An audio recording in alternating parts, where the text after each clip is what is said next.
కోరుతూ ఏదైతే junior doctors సమ్మె రెండవ రోజుకు చేరుకోవడం జరిగింది.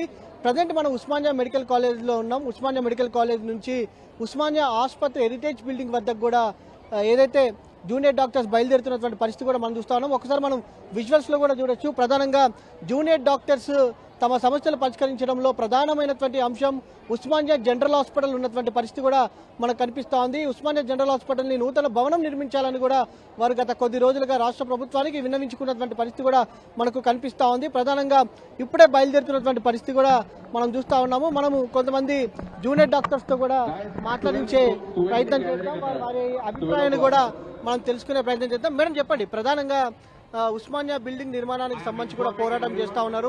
నిన్న ఏదైతే వైద్య ఆరోగ్య శాఖ మంత్రిని కూడా కలిసినటువంటి పరిస్థితి మనం చూస్తా ఉన్నాం. ఎలాంటి స్పందన వచ్చిందంటారు?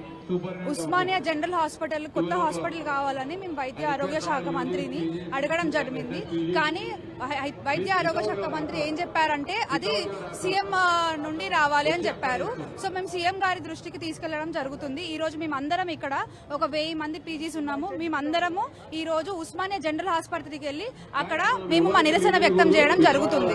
ఇదే కాకుండా ఇంకా సెక్యూరిటీ సమస్యలు ఏవైతే డాక్టర్లకు ఉన్నాయో అవి ఆల్మోస్ట్ 2019 లో 103 జియో అని రిలీజ్ చేశారు. 164 మన స్పెషల్ ఫోర్స్ పోలీస్ ని అట్లా ఒకటి చేశారు. బట్ అది కూడా మనకు పేపర్ లోనే ఉంది కానీ అది ఇంకా రియాలిటీలో ఎవరికి పోస్టులు ఇవ్వలేదు. సో ఇలా ఇంకా వేరే ఏవైతే ఇష్యూస్ ఉన్నాయో అవన్నీ కూడా సగం సగమే ఉన్నాయి. ఏవి కూడా మాకు ఏ ఇష్యూ కూడా పూర్తిగా న్యాయం ఏ ఇష్యూకి జరగలేదు. మాకు పూర్తి న్యాయం జరిగే వరకు చూడాలము, స్ట్రైక్ వెనక్కి తగ్గము, మా సమ్మె మేము కంటిన్యూ చేయదలుచుకున్నాము. చెప్పండి, ప్రధానంగా ఏదైతే అనేక అంశాలను కూడా మీరు ప్రభుత్వం దృష్టికి తీసుకెళ్లారు, ఎలాంటి రెస్పాన్స్ రాలేదు. మీకు ఏమనిపిస్తా ఉంది నిన్న? ఎందుకంటే ఒక్క అంశం మీద కూడా క్లారిటీ రాలేదు కాబట్టి. ఒకటి మనకి ఎప్పటి నుంచో మేము డిమాండ్స్ అడగడం జరుగుతుందండి. కానీ దానికి తగ్గట్టు రెస్పాన్స్ అనేది మాకు ఎంతో కొంత అట్లీస్ట్ డాక్యుమెంటేషన్ రూపంలో అయినా మాకు వస్తే బాగుంటుందని మేము అనుకుంటున్నాము. ఎందుకంటే హాస్టల్స్ అనేది లేదు అంటే కనుక కాకతీయ రోడ్స్ అనేది మనకి ఆల్రెడీ 6 నెలల నుంచి మాకు వస్తూనే ఉంది అష్యూరెన్స్ అనేది, మాకు హాస్టల్ చేస్తాము అది చేస్తామని చెప్పి. మేము ఆ జీవో కోసం రిక్వెస్ట్ చేస్తున్నాము. ఆ జీవో వచ్చి బడ్జెట్ అనేది శాంక్షన్ అయ్యేదాకా, మనకి గవర్నమెంట్ శాంక్షన్ వచ్చేదాకా స్ట్రైక్ అనేది కొనసాగుతుంది. అలాగే మనకి ఈ ఉస్మానియా జనరల్ హాస్పిటల్కి సంబంధించింది, ఈ ఉస్మానియా జనరల్ హాస్పిటల్కి కొత్త బిల్డింగ్ అనేది అది చాలా కష్టమైన పరిస్థితి. సీఎం గారిని కూడా మేము రిక్వెస్ట్ చేసుకోవాలి అని చెప్పి నిన్న హెల్త్ మినిస్టర్ గారు చెప్పడం జరిగింది. ప్రధానంగా ఎప్పుడు లేని విధంగా ఉస్మానియా మెడికల్ కాలేజ్ వద్ద భారీ పోలీస్ బందోబస్తు కూడా ఉంది. దీని గురించి మీరేమంటారు?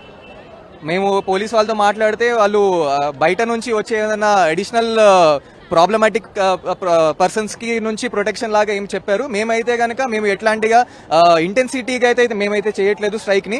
మేము యథాతథంగా నిన్న ఎట్లయితే చేస్తున్నామో అట్లానే చేస్తున్నాము. మేము ఓపీని, వార్డ్స్ ని, ఎలెక్టివ్స్ ని మాత్రమే బాయ్కాట్ చేస్తున్నాము. ఎమర్జెన్సీస్ అట్లానే కంటిన్యూ అవుతాయి అండ్ ఇలాగే కంటిన్యూ అవుతాయి కూడా. ఇది ఏదైతే జూనియర్ డాక్టర్స్ సంబంధించి రాష్ట్ర వ్యాప్తంగా ఉన్నటువంటి ప్రభుత్వ టీచింగ్ ఆసుపత్రులు ఏవైతే ఉంటాయో వాటన్నిటికి సంబంధించి కూడా వారు ఈ కార్యక్రమాన్ని ఏదైతే సమ్మె కార్యక్రమాన్ని నిర్వహిస్తున్నటువంటి పరిస్థితి కూడా మనకు కనపడతా ఉంది. ఒకసారి మనం విజువల్స్ లో కూడా చూడొచ్చు.